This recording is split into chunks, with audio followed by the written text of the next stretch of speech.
Hi, this is Michelle Gilroy, and this is Off Duty Furniture Flipping. Welcome back to my channel. Today I'm doing a dresser that was inspired by somebody that I worked with, a fellow nurse at work, and she wanted to know how to redo a dresser that was newer. I'm sure you've seen one or you have one at home. It's a dark brown dresser with the brushed nickel plated handles. Very contemporary in design, very shiny. Some MDF is on it, some wood's on it. There's lots of wood on mine, but there is some MDF. And she wanted to know how to redo it because hers had a few scratches and some nicks and things, and so did this dresser. So I thought I would redo this dresser and show her how to do it.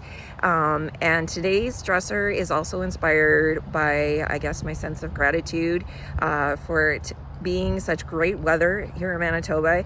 It is 23 above and it's beautiful. October has been just such a wonderful month for us, and there's no snow on the ground. There's not even that much rain this year, and we've just gotten a lot of warm weather, so I was able to do a lot of this dresser outside and enjoy that experience.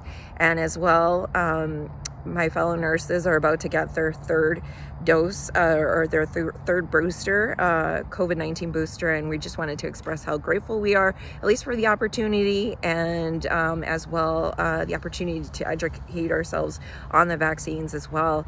We're lucky people here this year for sure, and we're glad to have made it through another year. And so that's basically it. The design itself was based on my need to return to hot yoga and yoga boho kind of inspired look. And part of that is part of yoga, I guess. You're always talking about gratitude and your appreciation of your own health and your own well-being and the world around you. And so with that being said, let's get started on this next dresser.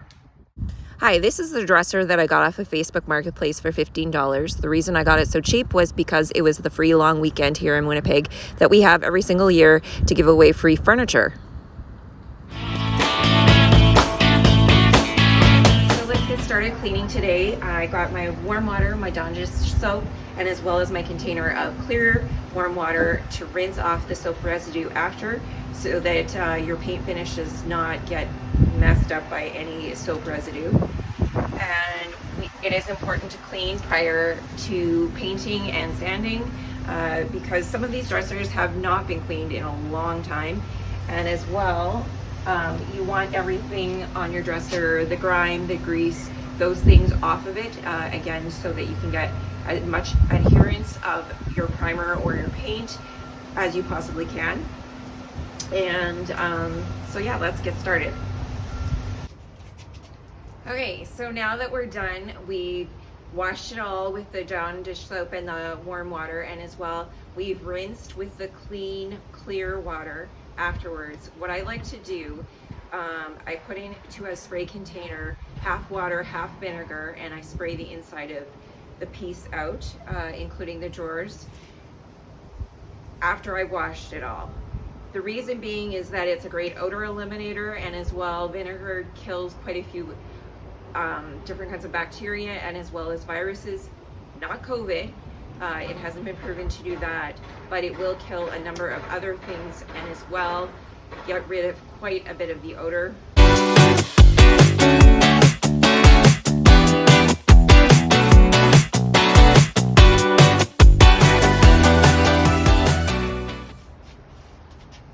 Hi, so we're back and we're ready to start sanding the piece. We've cleaned it and we've rinsed it. We've tried to get rid of some of the odor. We've started the process anyway for some pieces, not this one. This one's pretty good. And now we're ready to sand. I've got my rigid sander here. There we go, the random orbital sander. I've got my sanding pad and I'm gonna use the 120 grit. We're going to place it matching up with the holes. Hopefully you guys can see this. I'm not very skilled at it. I just kind of shoot for it, and yeah, I think it's on. So that's great. And we're going to start sanding. The last thing that we do is we put on our respirator, our dust mask, our N95, something to filter out this dust.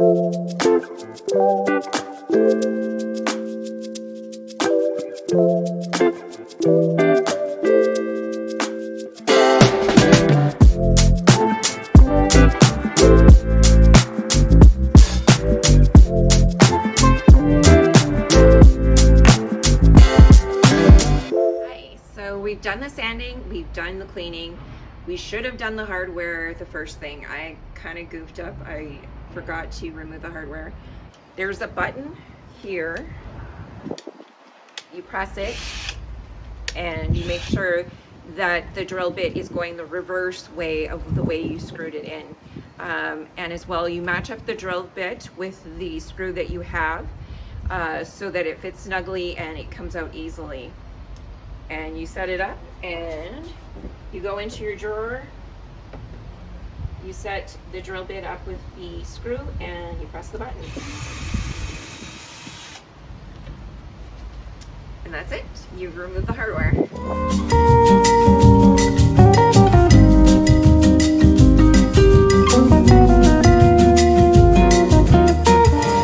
So we're back. We've done the primer. I've done 2 coats of primer on the drawers in white. There's still some of the darkness showing through, but it's fairly covered.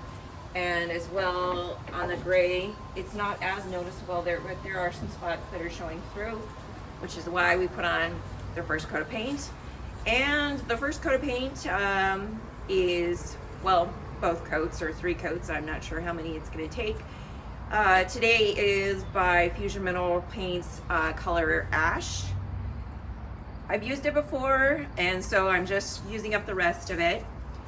You're probably wondering what this plastic wrap is.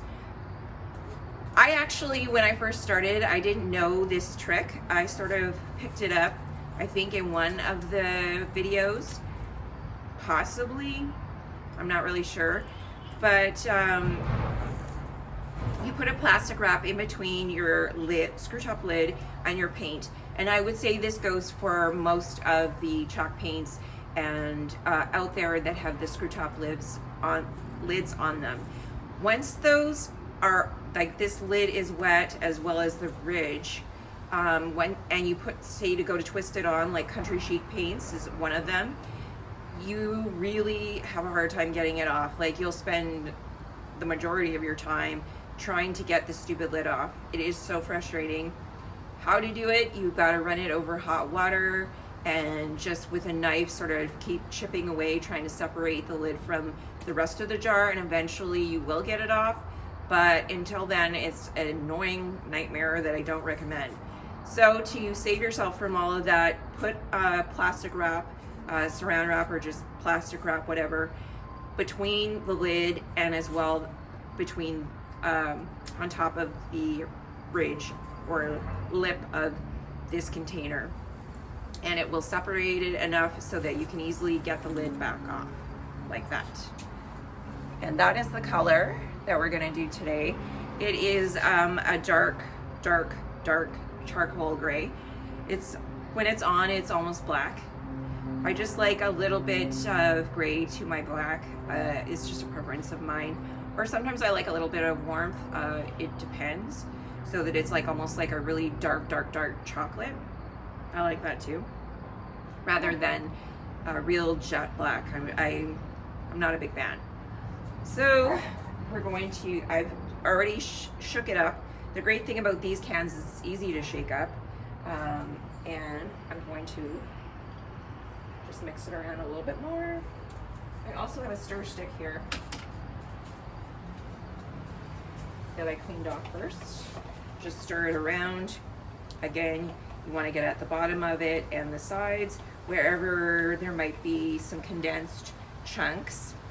You can also, what I've seen people do before they put it in a sprayer, you can get these funnels from the hardware store. They're just paper funnels basically, and they strain the paint through into another container so that you get all those chunks and things that just can't be mixed back through. But this isn't that old and it should be okay. So we pour it into our container. I'm gonna pour about half because I'm still gonna need it for possibly a second coat. And then try and match this up. Put this back on. This is to prevent evaporation of the water from your paint so that it's not so thick. And today I am using the 3-inch Richard, and I think I said that before. I just basically washed the one I was using for the gray primer.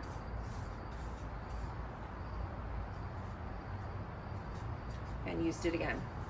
Okay, that's my stir stick.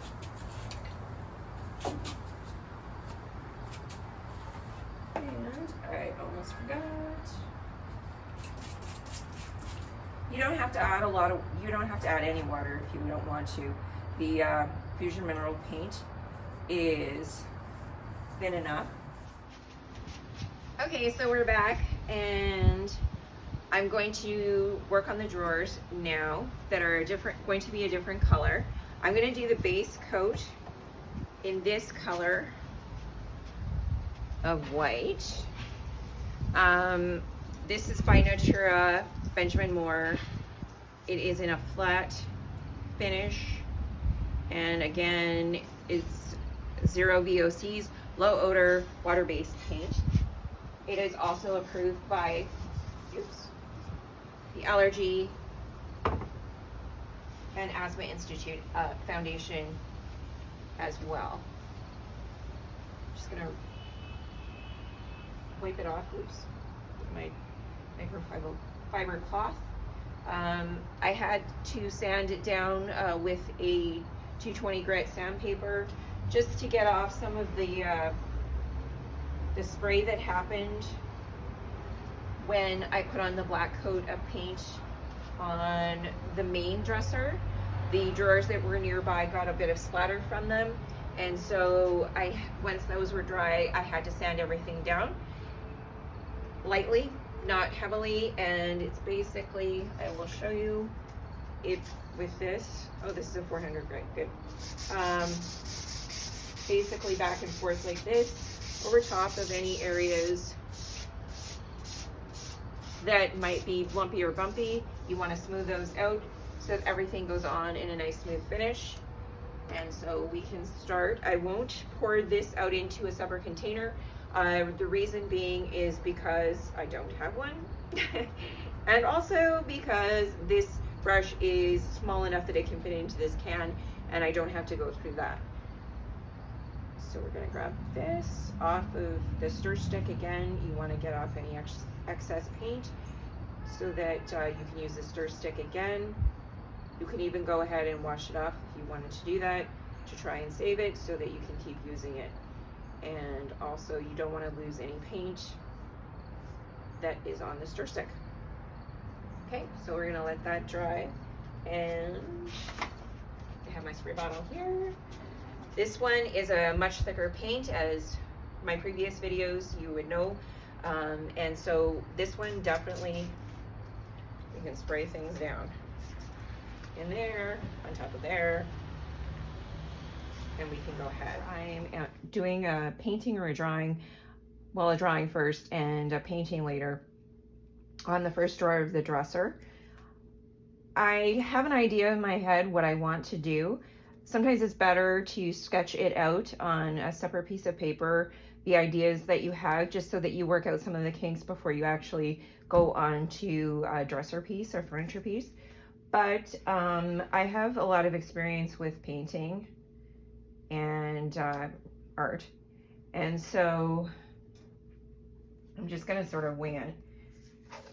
And if I don't like it, I can always sand it down. You can always sand it down and paint over top. Nothing is really that permanent with paint and pencil and an eraser.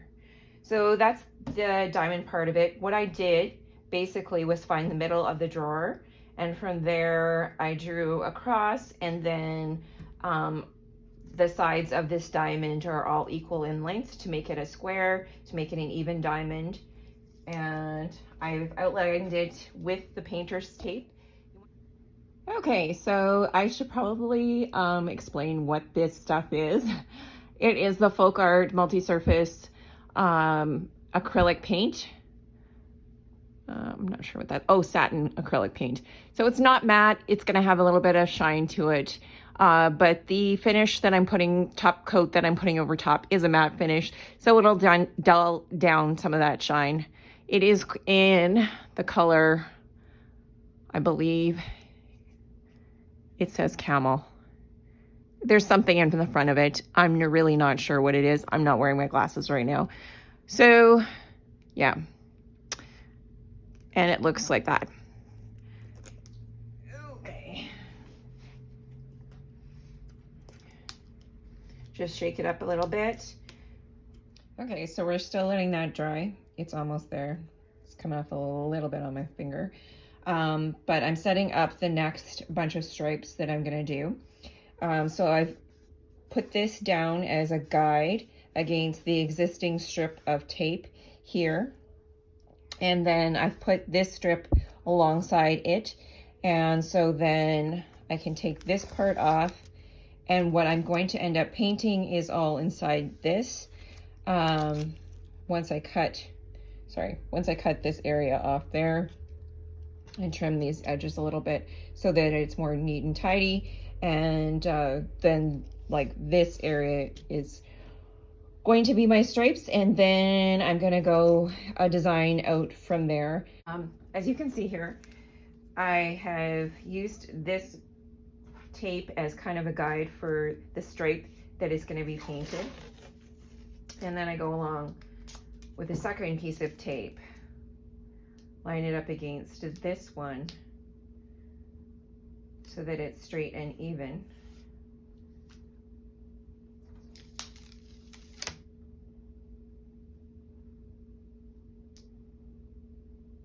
So you just want to go right up close. You don't want it to see any of the white. You also don't want to overlap because you want it straight. Okay, so quickly, as you can see, there's bleeding there where the tape was. So now I have to go back over with white paint. So I don't recommend this type of painter's tape. It's Scotch brand original blue tape. I would stick with a 3M so far. And today I'm using the Fusion Tough Coat in matte, and it's a wipe on poly non-yellowing for and it's really good. It dries to a matte finish, perfect for frequently washed high traffic areas such as tabletops, kitchen cabinets, and dressers, obviously. You stir gently before use. If applying to newly painted surfaces, you should be waiting 12 hours before you apply this tough coat.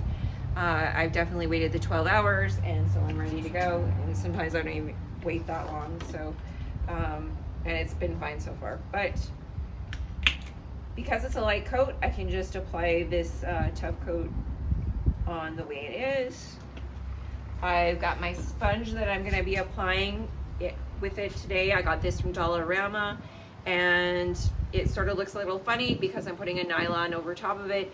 It's just a trick that I learned from one of my refinishing friends, Christine Pratt's, that recommended doing this. So let's get started. We just dip it into the paint, the tough coat itself, and we just spread it on. Hi, so the hardware we're applying to the dresser today is by Amazon Basics. I got it, it was a pretty fairly reasonable price, 10 pieces for $13.55 plus tax, which is pretty amazing when you think about it. Okay, so we're back. We're finally ready to reveal this dresser. We've made it through all the process. I am so grateful that we got to this point where we're able to get it up on Facebook Marketplace, and hopefully somebody will appreciate it, enjoy it as much as I did creating it. And please don't forget to subscribe to my channel or like this video, and or Also, you can leave me a comment if you want. Hopefully it's positive in the spirit of this yoga inspired dresser. So I hope you guys have a great rest of October. Behind me is the Red River at St. Vital Park. And again, I can't believe how beautiful a day it is and how lucky we all are.